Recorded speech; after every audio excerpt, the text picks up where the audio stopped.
Hey everyone, welcome back to more Reddit stories about entitled people, crazy people, and all that kind of stuff. Hope you're all doing awesome, and as usual, we'll be checking out some more Reddit posts today. So feel free to share your thoughts about today's stories down in the comments, and we're getting right into it.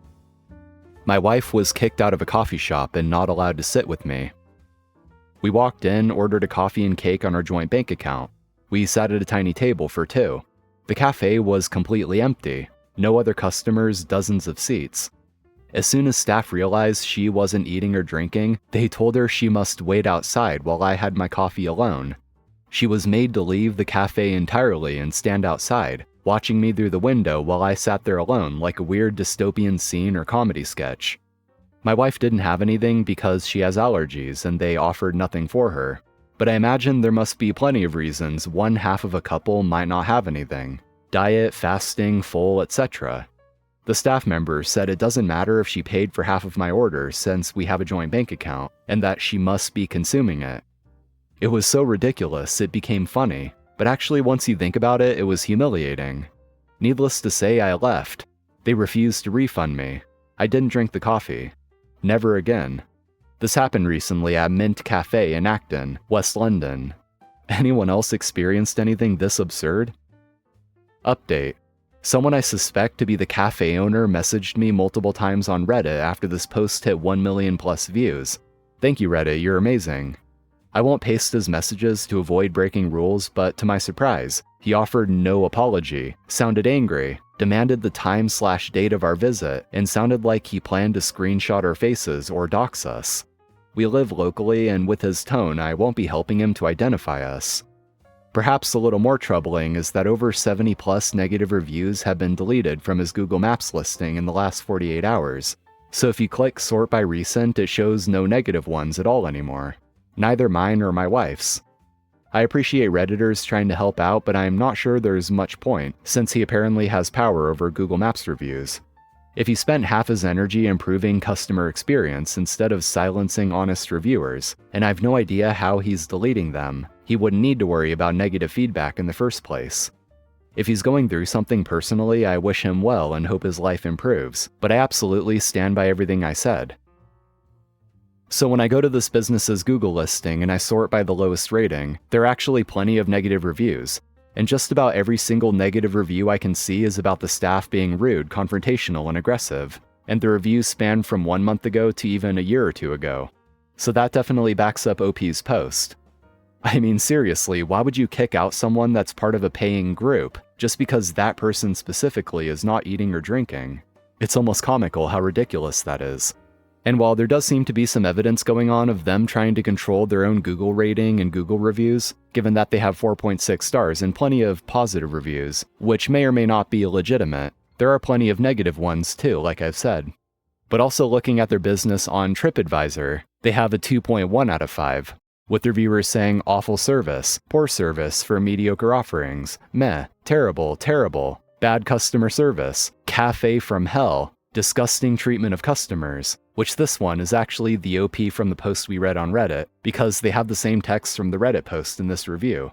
And also, ingest or else, which this review seems to have had the exact same experience as OP, but I think it's a different person because the gender was flipped. OP said that their wife was kicked out for not eating. This review also says, my husband cannot drink coffee and dislikes pastries. He was not allowed to sit with me while I did, and was told he must go outside. Never mind that he paid for my treats. I honestly can't tell if this is racism or just idiocy. So yeah, there you go. She kept blocking my garage because she felt she could. Years ago, I moved into an apartment with individual garages in the alley behind the building. The building had 10 units, 8 studios, and 2 one-bedroom apartments. I had a 1-bedroom. The day I was moving in, I met Crystal. She lived in one of the studios on the opposite end of the building, and she immediately informed me, I park there, referring to in front of my garage. Parking is scarce in that area and street sweeping is done at odd hours, like 3:30 a.m. So when people find a spot, they don't move until they absolutely have to. They'll Uber places instead of driving. I asked why she didn't park in her own garage, and she stated she had an old broke-down car in her garage already. I told her that she needed to find another parking spot as I leave for work most days at 4 a.m. She then gives me her phone number and just says, "Call me and I'll move." I'm already thinking of all the work I have to do in the morning and setting up, so I just say okay, as not to ruffle any new neighbor's feathers, and I just didn't feel like arguing with someone 5 minutes within moving in. Calling her to move her car started out okay, but quickly turned into a pain. There were times I'd call her and 10 minutes later I was still waiting. I'd call again, only to be screamed at with the, "I told you I was coming, damn." It didn't stop there. There would be times I'd come home at night and couldn't get in because she blocked my garage. It got to a point that I asked her to stop. She wouldn't. The owner of the property was a buddy and client of mine, so I eventually told him about it. He then posted signs on the property saying that parking in front of garages would result in the vehicle being towed. Well, one night I came home with my girlfriend and she was in front of my garage. I called her 3 times and she sent it to voicemail each time. I walked up to her unit and heard her inside talking crap about me calling her. No problem. I called the tow truck and had her car towed. I left my girlfriend at my place the next morning while I went to work for a few hours. She called me and said Crystal was standing outside my window on her phone talking loudly. Some bitch who thinks he's something because he lives in a 1-bedroom got my car towed for no reason because he's a bitch, is what I was told she said. When I got home, Crystal was standing in the courtyard with a devilish grin on her face. She greeted me with a, "Hello, neighbor," like I was supposed to be scared of her. I said hello back and went inside. She got on her phone and called someone and continued to talk about me, saying I owe her $300 and I better pay it if I want to keep breathing. The next day she had a guy, I'm assuming her man, come over to intimidate me. Now I'm 6'4", 215 pounds. This guy was 6'5", 250 pounds at least.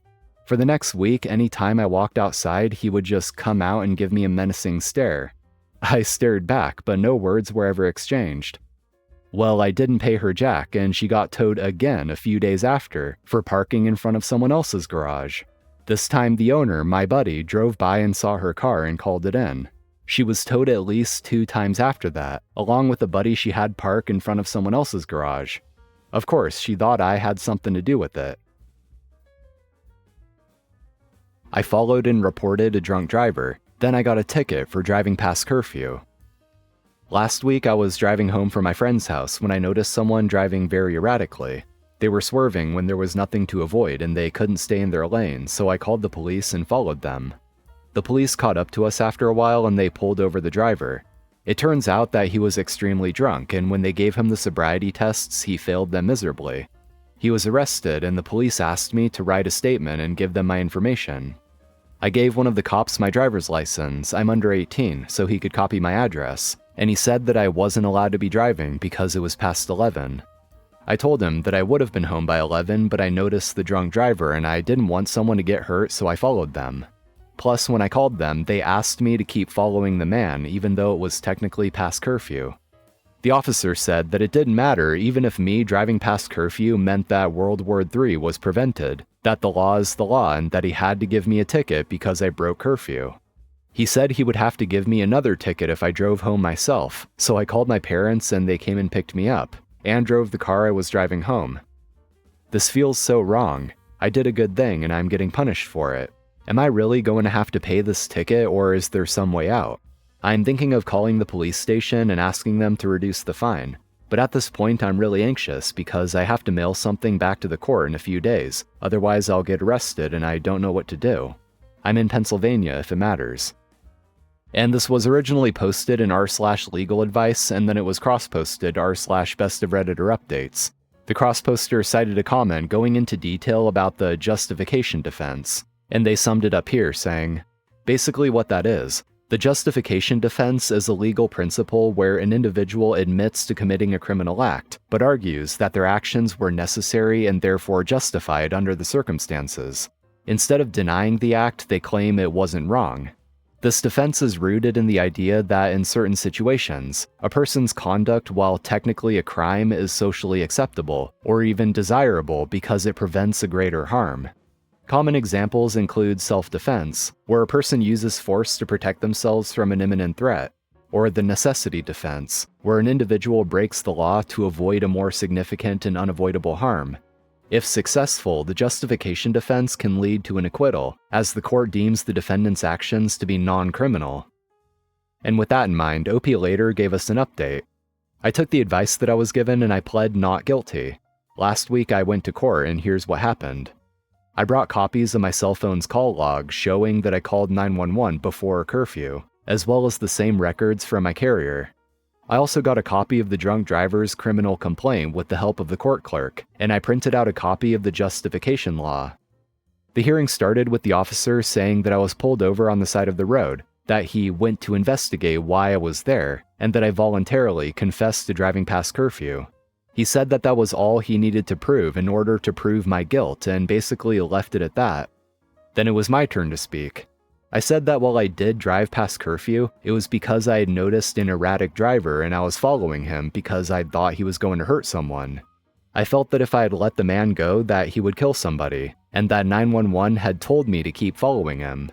I gave my evidence to the judge and to the police officer, and I said that I would have been home on time if not for the drunk driver. I argued that I had a reasonable belief that the man was very drunk, and that the police are accusing the driver of having a .12 blood alcohol content. The judge asked the officer about the driver and he confirmed the BAC. Finally, I brought up the justification defense. I argued that driving past curfew was a summary offense, and that drunk driving was at minimum a misdemeanor and at worst a first-degree felony if he killed someone. I said that the law clearly provided a defense to my conduct because drunk driving was clearly the greater of the two evils, and because I drove in an otherwise safe manner. The judge agreed and found me not guilty. He said that I had proven my defense by a preponderance of the evidence, and that I had done the right thing. I'm going to get my collateral back in the mail in a few days, and my record is clean. Anyway, that's going to be all for today, guys. Thank you for watching, I appreciate it. Be sure to drop a like if you enjoyed, and subscribe to the channel if you haven't already for more Reddit content like this. Take care, friends, and I'll see you next time.